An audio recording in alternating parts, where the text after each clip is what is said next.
YB stays on your neck. It's on my neck. Yo, my dance, make sure you hit that like button, comment, subscribe, and obviously hit the bell for notifications. Wow, that right there is what you call a smoky show. There were no messing. Tonight's been a night of no messing. Chisora, no messing. Prograis versus, or Taylor versus Prograis. But there was no losers tonight. The boxing fans in that fight won, yeah? Taylor won, but Prograis also won. Let's get it right now. There's many fighters who rock up, they're out of shape, they don't really want it, it gets a bit hard, and they find a way out. As an example, another fight which was similarly billed to this kind of level. In fact, higher build, Lomachenko versus Rigondeaux. And Rigondeaux was a smaller man. Prograis in this fight was a smaller man. What happened then? Rigondeaux didn't even take that many shots compared to what Prograis took tonight. Prograis got stuck in, never said never. And guess what? In the 12th round, he got a cut. And in my opinion, if the fight had gone, you know what I mean? If my grandma was my granddad, one of them ones there, if the fight had gone 3 more rounds, I think it probably could have swung in his favour, because that eye was awful, having seen his eye in the post-fight stuff. So that just goes to show that I think that he kind of, he earned that in the end. He earned that cut. Yeah, he earned that. This was a close fight, and many people, even the commentators, were saying this could be a rematch, and I completely agree. So as I was saying, many people would have found a way out, like Rigondeaux did. Oh, my elbow. Oh, I feel elbow. El Jackal. Oh, my elbow. All this kind of business. Yeah, you give it the big talk. And actually, Prograis was very humble beforehand. That said, He didn't. There was no quitting this man tonight, and many occasions actually in this fight, I saw him kind of faltering, not faltering, but I thought, you know what, he's going to go here, but he didn't. He came back, and like I said, in the 12th round, who knows what could have happened? That eye, and that cut massively changed the fight. That 12th round was the first time I saw Taylor really backing up. Anyway, now we've got the pleasantries out the way. Let me do my technical side. First things first, as always with Josh Taylor, he surprised me because ever since I saw him bully O'Hara Davis, O'Hara Davis was my dog, yeah? I thought he was the business. O'Hara Davis got in there, he was knocking out all these plumbers like Derry Matthews and whatnot, got in there with Taylor and got a boxing lesson. And that's another example there actually, because actually Prograis was noticeably smaller tonight. That said, O'Hara wasn't. When O'Hara was in there with Taylor, they was both the same size. If anything, O'Hara was bigger. So to see Prograis grit in there, but Prograis has the skills. That said, though, in terms of heart, O'Hara didn't get stopped. He jacked. He got bopped on the nose. Oh, I can't breathe out my nose. No, don't get me wrong. He's more of a man than me. He's a boxer, of course he is. That said, in terms of the League of Boxers, O'Hara jacked. Yeah, he got bopped on the nose. Literally, my man got bopped. His nose weren't broken. His nose weren't fractured. He got bopped.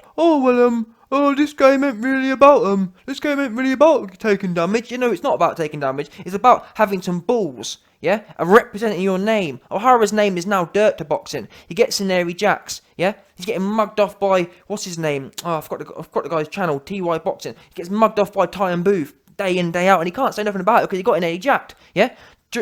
This dude, Taylor, he's got that kind of style which will make you jack. He'll push you to your jack. That said, in that 12th round, he was backing up, which was, you could argue it was part of tactics, you could argue it was part of pressure. Prograis flipped it round, that last round gave him a boost, yeah? I would love to have seen that kind of contest there. Needs to be 15 rounds, but like I said, that's only because of the quality of these two men. Prograis was amazing head movement, and I was surprised because, and this is something that shocks me about Taylor, I'm all over the place, but the whole video should be quite valuable here. Listen, as I was saying about Taylor being, what shocked me about him, he loves to come forward, and tonight it should have been Prograis on the inside, or based on like normal boxing maths, in as much as Prograis a smaller kind of cat. Prograis was the one on the outside jabbing and moving around. That just goes to show the pure strength and inside fightingness. Tyson Fury used to talk about, oh yes, I'm 6'9", 270 pounds of inside fightingness. But he wasn't no inside fightingness. He never had any inside fightingness on him. If you want to know how much inside fightingness Tyson Fury has, go and watch Fury versus McDermott 1. He didn't want no parts of no inside fighting, yeah? Let's call a spade on this one. Anyway, my point is, Taylor's the bigger, longer guy, and he was the one hunting him down. And actually, the sheer strength, he was throwing Prograis all over the gaff in them for most of the fight until the last round. Literally just manhandling him. Prograis couldn't stop it. When Taylor was coming forward, he just couldn't stop going backwards. He almost looks like a weight bully, but in as much as the size difference, he looks off. I think either Bearing in mind, that's a pretty small weight gap from 140 to 135. I think Prograis needs to go down to 135, in my opinion. He don't look right for that weight division. Not to take anything away from Taylor, but he just doesn't look right. Something's missing there. He's being lazy on the scales. That said, he actually missed weight, so I don't know what's going on there. All I know is he was getting backed up all night. His jab actually looked pretty good, but the head movement of both men, more noticeably,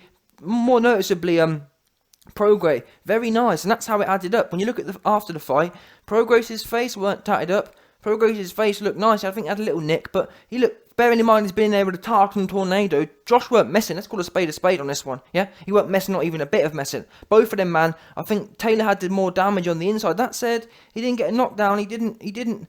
Yeah, it was a cracking fight. Both gritty men. And actually, I take my hat off to their trainers. Yeah. These men have learnt how to defend, number one. You don't see them, he got caught with this shot, that's why he went down. No, they was in the pocket, and they was taking shots, they was catching shots, they was defending, they was moving their head, and most importantly of all, they had cardio. My dons, yeah? Prograis, my don.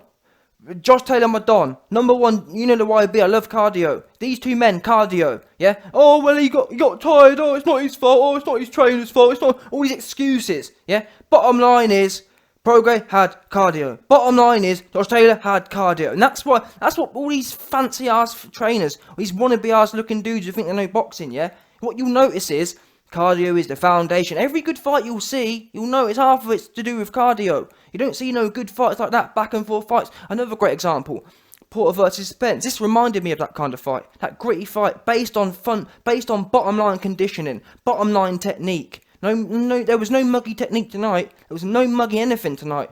Everything was on point, and rightly so for this level of competition. When you're coming in unified champion, when you're earning unified champion, this is what I expect. It's a shame this is actually a lost art in boxing. Seeing this mix of tenacity and hunger and skills and cardio and no quit mixed into one was a great showing. So people who were complaining about the pay-per-view, this earned its pay-per-view right.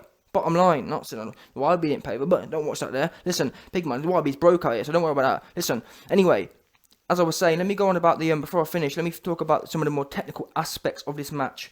So Taylor was the longer guy, he was hunting him down, which is always a funny mix. I'm going to find it interesting to see. It's a shame. I'd love to see Crawford come back down to 140. And you never know, because let's say I'm pretty sure Taylor will mop up the rest of the belts now. They might do a rematch with Prograis, but I just think Prograis is a bit too small. He was getting pushed back too much. I'd love to see Crawford come down. It's a shame it's not a big money fight. Maybe Taylor and the Scottish crowd can really drum up some business there and entice Crawford. Not like, to be fair, Crawford's only making scraps anyway. He's not doing no numbers, but I'd love to see that competition. And I reckon if Taylor becomes unified, and I'm sure Spence will be ducking anyway, that might entice Crawford to come back down, and I think that's what should happen. And that'll be the true test. That'll be the true business, because this Taylor guy looks dangerous. And I almost said to myself, don't take this the wrong way, but he almost looks like a guy who's half juiced, man. The way, not that he is, but the way he's conditioned, a proper 1980s style conditioning is done. Yeah, and that's how it looks today. When you're actually half sharp conditioned, when you've got the 1980s, when you've got that 1970s, 1980s kind of condition, it looks like you're juiced, because you can actually do the job that you're meant to be doing. These dudes too busy on Instagram and too busy in the gym, in the weights gym, trying to be this dude, trying to be that dude. Taylor, cardio, yeah? Bottom line. And that's why you see the power in his shots as well. People get twisted. You don't get power in your shots from pumping weights. You get power in your shots from doing boxing training. You don't get power in your shots from running treadmill. You don't get power in your shots from doing a cycle machine. That's not how it works. If it did, then Lance Armstrong would be Mike Tyson 2.0, wouldn't he? Anyway, listen.